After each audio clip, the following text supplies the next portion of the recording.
पारा हो यो यसले पैसा दिएन यसले हामीबाट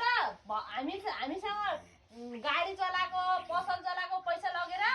यसले अनि त बुढाबुढीलाई दिन्छ यसले दिएन सरकारले दियो सरकार होइन यो हाम्रै पैसाले हाम्रै बुढाबुढी बड्डाबडीलाई दिन्छ यो होइन यो त यो मान्छे मार्ने ज्यान मार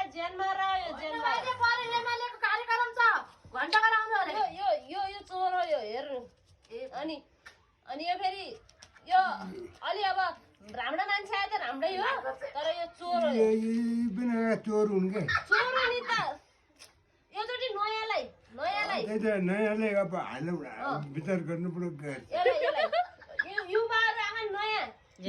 जेनजी हामी जस्तै अनि हामी जस्तै आयो भने अब बट्टाबट्टीलाई भत्ता बढाइदिन्छन् फेरि अब त्यो सरकार राम्रो बनाउँछन् अनि हाम्रा छोराछोरीले दुःख पाउँदैनन् जागिर यहीँ पाउँछन् विदेश जानु पर्दैन पैसा कमाउँछन्